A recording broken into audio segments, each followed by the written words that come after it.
Hello YouTube, today I will be teaching you how to defeat the enemy Rebel Flagship in Advanced Edition or not with these helpful tips for new players.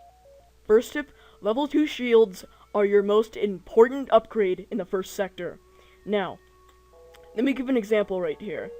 This ship has level 2 shields, and let me just jump to a random event.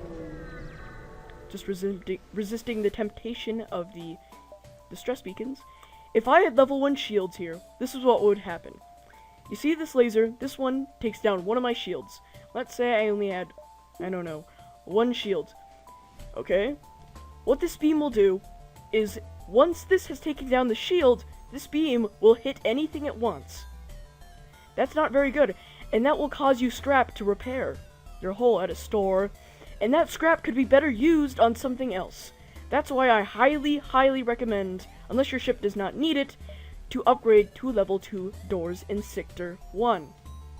Next tip. Your next tip is to conserve resources. For example, let's say it takes you 4 missiles on this ship that only uses missiles. Okay?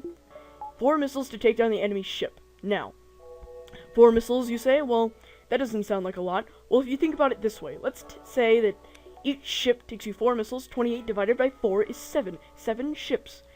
Okay, that might be able to get you through Sector 1 and a few little beacons after in Sector 2.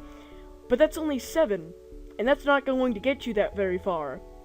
Which means that you need to conserve your resources. Now, this is a hull missile. 2 times damage on systemless rooms. If you do not need to take down the enemy ship's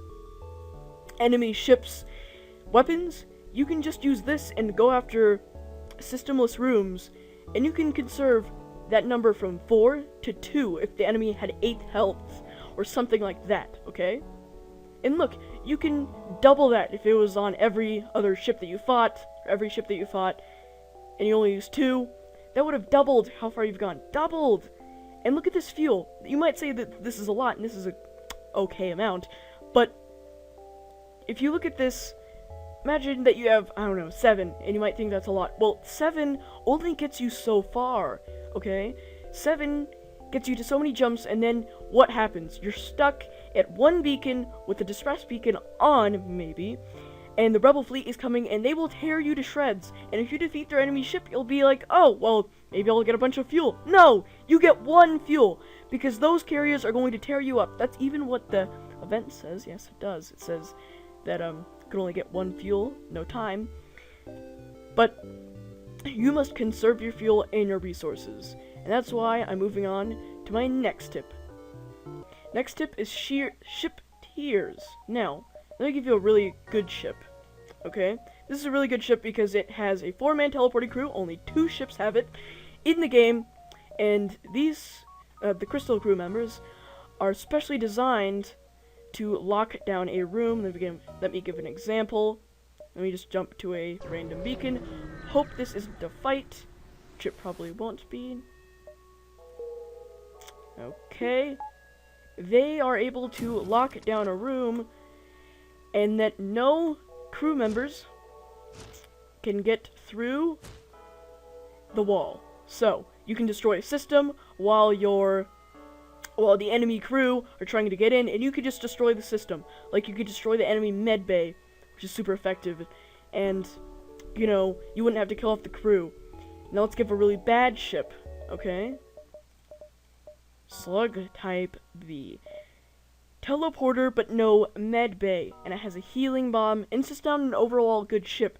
And just because, and this is the last words I want to say on this, just because you unlock it does not mean it's a better ship.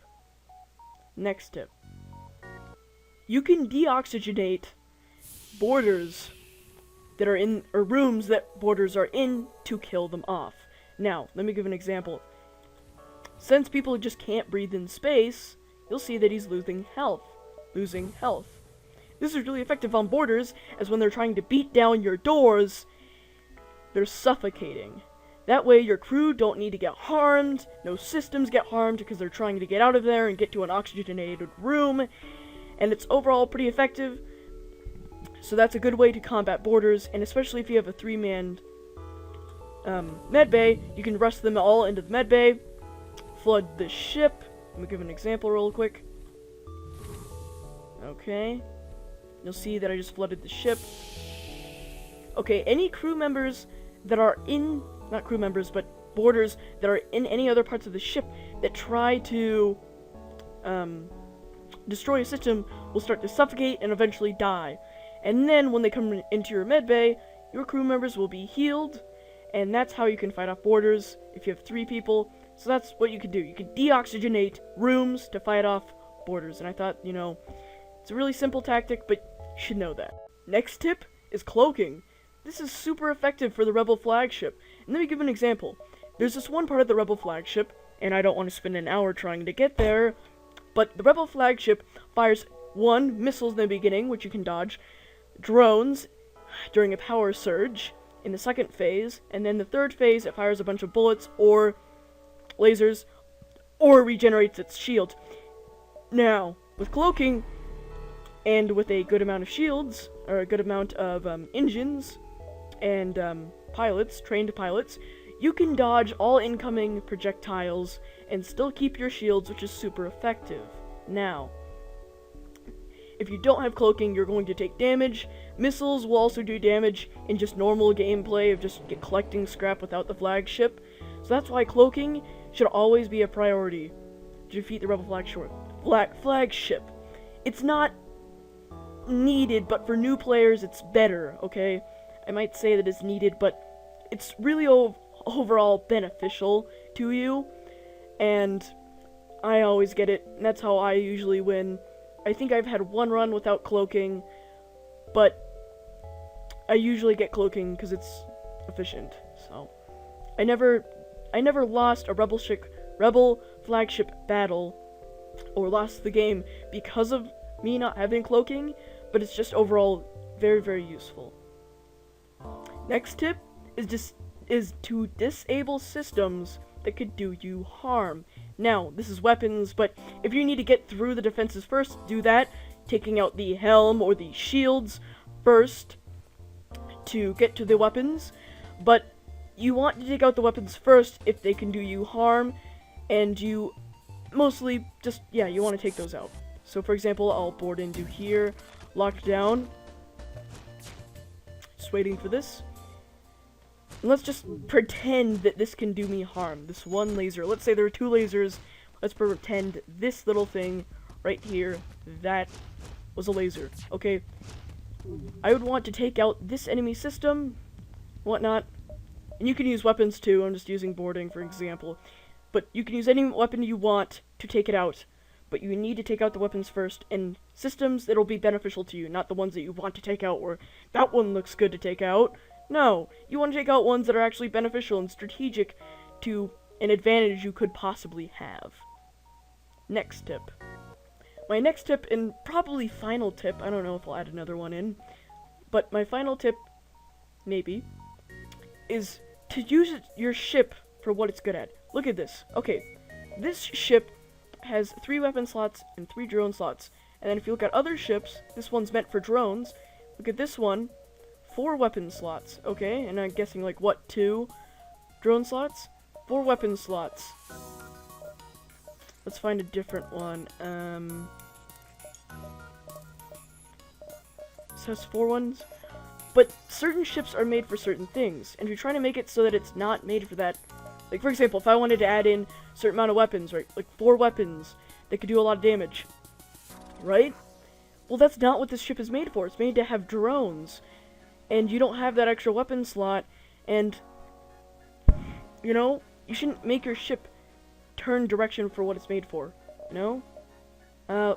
Let's forgive an example. Oh, this one, perfect. Another 3 weapon slot, because it's made for boarding. 3 weapon slot.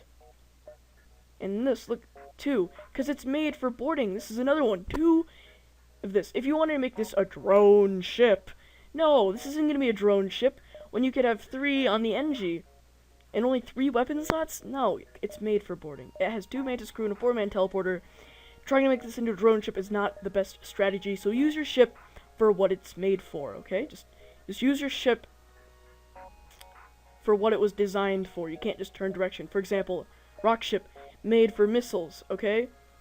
If you want to change that, that's perfectly fine. But it starts out with a ton of missiles, and that's what you want to use it for in the beginning. But you want to stick to what your ship is made for. That's my tip. And with that, thank you for watching. If you made it this far, I give you magical internet points. And, thank you.